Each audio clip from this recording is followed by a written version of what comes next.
G'day everyone, welcome back to Pommy and Oz. We are just days away from the final contract to be handled in the AFL. Carlton have one list spot, SSP is tomorrow Ava, and we're going to break down the 5 contenders for this one final contract. We're going to look in their state level comparisons. We're also going to compare them to the next best depth player in the state league to give a real fair comparison, as opposed to comparing AFL stats with VFL stats and having that whole argument that the state league is totally different to the main league. So who is most likely to get the nod? Today we'll be running the rule on 5 young players. Liam McMahon, the key forward, the VFL best and fairest winner who has a canny knack for kicking goals. Phillips, intercept defender who has dominated at VFL level. Is he ready for another chance at the big leagues? Denver Grainger-Barras, top 10 pick. Can he revive his career? Because at the moment, it's on life support. Will White, they've done it with Alex Chincock. Is this versatile player that can play so many positions going to get the nod? And Francis Evans, someone that Voss knows very well, a forward with speed, pressure, and goals. Let's break that down for you right after the intro.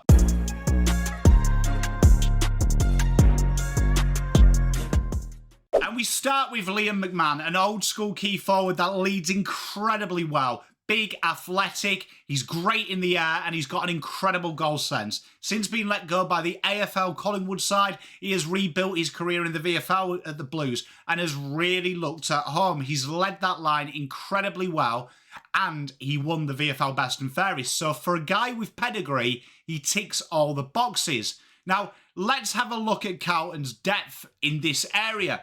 Obviously, it's Harry and Charlie, and numero uno and numero deux. But when it comes to the third, this is where it is. Lemmy, from a height perspective, is probably the third.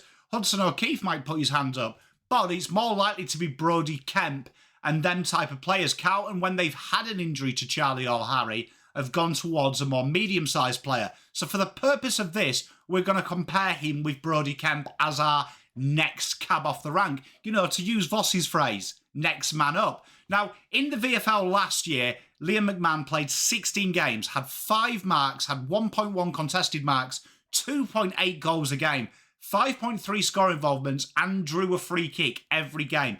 Brodie Kemp only played the 3 games. Remember, he played a lot of AFL. But interesting, right? He did play 2 out of 3 forward, 1 at the back. Now, he had 11 marks on average. Now, this is warped because one of the games he took the mick. Contested marks, just the 1, 0.3 goals, score involvements 5.9, and just the 1 free kick run. Now, Kemp has played regularly AFL footy while McMahon has dominated at state level. One obviously proven forward in Liam McMahon's sense in the VFL.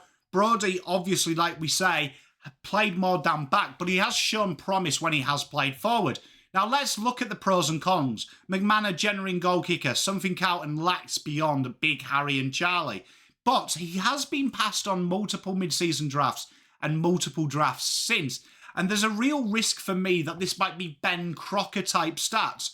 Great at AFL level, not quite level ready at the big level. Now, Brodie Kemp has shown things playing forward, and people forget he made his name as a forward in junior football, and I do feel like this is his natural position. When you look at Carlton's depth options, are they going to throw in a key forward? They haven't done in the past. They have gone medium size. So I'm going to give this the likelihood of signing 6 out of 10. Carlton can rest on Liam, and if anything does happen to Charlie and Harry, they have the mid-season draft option because Liam is not going to be picked up. He is always going to be the safety net. He's probably definitely the front runner on form though. Carlton has depth to an extent as number 1 and 2 are so good. But the real issue for me is the one-dimensional entries. They heavily rely on Harry and Charlie. Now, VFL, McMahon benefits from a more structured ball movement and an urge to try and get him one out. So for me, I do feel like they may look at other options. And like I say, stay at the mid-season draft point. Next player we're looking at is Phillips. Strong, aerial threat, real good reader, and he can also play that lockdown role. He's dominated at state level before he got a crack at Hawthorn when he was playing for North Melbourne's VFL. But he really did struggle to break into a Hawks side that was actively looking for other defenders. Now, when we look at him in a Carlton, where would he fit in? Let's look at the key position players. Jacob Wheater is numero uno. Then you've got Mitch McGovern. You've probably got Nick Haynes. Brodie Kent was heavily played there, so Nick Haynes probably takes that spot. You'd probably say he's fighting with Lewis Young at this stage. So let's look at if Lewis Young is the next best depth option, what they look like. So 14 games for Ethan Phillips in the VFL, 7.8 intercepts, 9.9 marks, 1 contested mark, 83% disposal efficiency, and 1.3 tackles. Versus Lewis Young, 13 games, 6.3 intercepts, 6.8 marks, 1.1 contested, 77.6%, 0.9. Now, there is a big difference here that obviously Phillips did outperform him at some state levels, but we know as much as you like to knock Lewis Young, you know what you're getting from him. The big question mark with Ethan is he's never done this at AFL level. It's been totally different. Now, Young, for me, is AFL average at his ceiling, and Carlton already have depth in this role. Phillips is solid, but I don't feel like he offers Carlton anything that they haven't already got. Now, the likelihood of signing for me is 4 out of 10. I think this just isn't a priority position. I think if we could get a key forward who was 27, 28, and played 100 AFL games, 100%. But the way Carlton manage their injury crisis down the back is very similar to how they manage it in the forward half. They play a medium-sized player, and they have plenty of options there. So for me, I think this one's more of a back burner one, and he'll play VFL. If there was a player you would pick based on how Carlton used their later draft picks, it would be Denver Grainger-Barras. Denver was a top 10 pick player, and he never got going at Hawthorn, and he's had a horrible bit of luck in his career. COVID-effective draft year, then injuries, interruptions, lack of opportunity, and he has got a mass amount to prove to make hay on that. He doesn't want to be a draft bust, and his career at the moment is on life support. It has to be said for a top 10 player. Now, when Carlton usually pick these depth role players, and that's what we're talking about here, we're not looking for someone to be a 300 gamer. We're actually looking, really, when we look at the mid-season draft, historically, as someone that comes in and provides depth. And if he does become a Jai Newcombe, that's a bonus. But in an ideal world, this guy is the next cab off the rank. My issue with Denver Grainger-Barras is he's never really got better than a top 10 drafted pick, and he's been in the system too long. So this is one of them picks that on ceiling, if you can get him right, probably the standout player. But that if, for me, has been done too much. And if you're a top 4 side like we're talking about with Carlton, you get a ready-made thing. So let's compare him. And I'm going to give him the toughest comparison here. I think Jack Silvagni is the next in for if there is an injury to Haynes or anyone like that. It's going to be the reliable player. And 13 games for Denver Grainger-Barras, 4.6 intercept marks, 4.9 marks, 0.7 contested, 79% disposal efficiency, and the 1 tackle. Now, if we go back to 2023, when Jack Silvagni played, he played 2 of his games down back and 1 forward, and he had 4.9 intercepts, 6 marks, 2.5 contested, 77% disposal efficiency, 4.7 tackles. So Jack Silvagni is your upper echelon AFL role player, and that's not meaning to be negative on him. If you had to describe Jack Silvagni, about AFL average, borderline above. But what he does is he puts in, and he is the consummate perfect. If you could mould him into all the positions on the AFL field, you'd recruit him because you know you're going to get 6 out of 10 every week. AFL ready, AFL consistent, where Denver might be a 9 out of 10. But for every 9 out of 10 Denver's produced so far in the AFL system, there's been 5 games that are 2 out of 10. Now, the likelihood of signing is, again, about 5 out of 10. Is he worth signing if you can get him right? Yes. Will he prove to be a better option than Jack? Right now, simply no. So, in my opinion, if Jack Silvagni's ready to go, that key position spot is taken because Jack has done it in the forward line, and I've got no doubt he will do it and be serviceable down the back. So, for me, unless Carlton knows something that I don't, I think on paper, you have to look at other options because it's just a huge element of risk.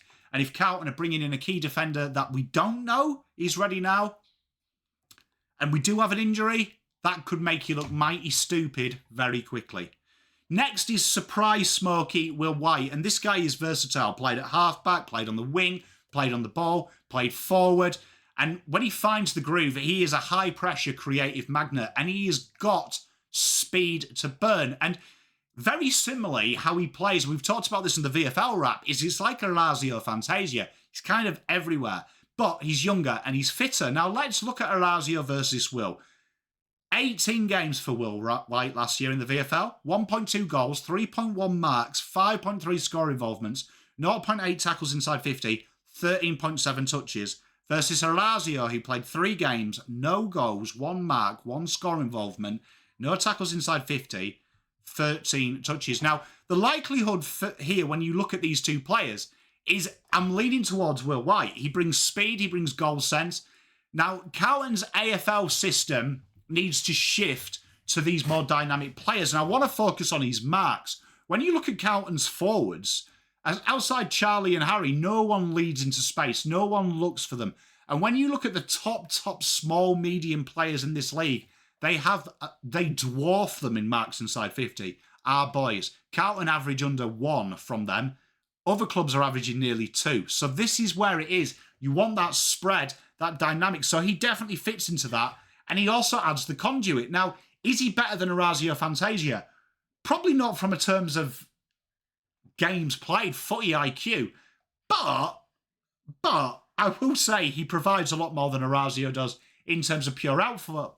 My issue is they don't play as freely in the AFL as they do in the VFL. The VFL is very loose, it's very chaotic. Carlton are very rigid and kind of almost structured, and it's almost controlled way too much. So I don't think his strengths may necessarily translate. My evidence here is Alex Chincotta when he played at halfback for the VFL to the seniors. When he was in the VFL team, he was given freedom to run, overlap, and looked absolutely boisterously good. Since he's come into the big guys, they play him as this kind of stopper, and all of his skill set, quickest player at the club, most tenacious player at the club, he's kind of lost towards that. So for Will, I just don't see it. So I'm going to give him a 4 out of 10 here. I just don't think it will happen. And finally is the guy who's come in late, Francis Jeffers. Gritty, hard edge, small forward. Imagine if you implanted Usain Bolt speed in Matty Owies with a little bit of teamwork. He loves to apply pressure, lead into the pockets, create space for other players, bring them in and around. Now, if you look at the State League stats, the player that we're going to compare him to is Corey Durden. If number 1 is Zach Williams and number 2 is Jesse Motlop, and we've done that basically on what we've seen from Zach Williams, and Jesse Motlop, again, we're talking about potential, Corey Durden would be the next cab off the rank that you're looking for.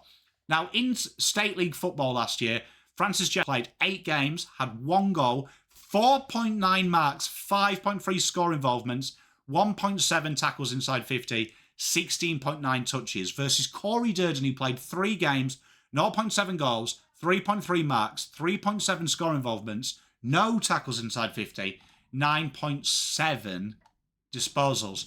Now, when I look at Carlton's small forwards, I think this is a dying area of depth. If you look at the players, Zach Williams, right, okay, let's say he's going to do that all the time. So he's number 1. Jesse Motlop, Corey Durden, Orazio, they have so many questions on them. And the only way I feel you're going to get Jesse at his best and Corey at his best is you have someone in there who's hungry and he's like, you know what, I'm going to knock you out of this competition. And from a depth perspective, I think Francis Jeffers, and a data point of view, fits the bill. Risk-free, small forward, you know he can play day 1, and it's a rotation ready now. I think all the other 4 players, Ethan Phillips, Liam McMahon, Will White, and Denver Grainger-Barras, if we're honest, you don't want them in the best 23. Francis Evans, I wouldn't care if he was in the best 23 because I think he gives real competition for spots. He understands the Audi version of Port Adelaide forward entries that we try and play. I think he's the perfect fit. So final thoughts. McMahon probably is in the yellow jersey for what you know. Evans probably fills the biggest need. And White, Denver Grainger-Barras have the potential, and Evan Phillips is better the devil you know. I think they should sign Francis Evans. I've genuinely changed since doing this video towards them. What do you think, Carlton fans? Let me know in the comments. I'm going to go for a cup of tea. I'm out of here. Plenty to come this week. We've got a preview for Saints Carlton. We've got the Carlton Saints watch along. Then next week, we've got 2 watch-alongs plus a Carlton watch-along, 3 previews and 3 reviews. So stay tuned for that. Tomorrow we'll have the Collingwood-Brisbane Gold Coast review out, and we will also have Paper Talk. So I can't wait to discuss that with you. Thank you so much for 7,000. You're all gems in my book. Peace, love, and light. Pommy's out of here.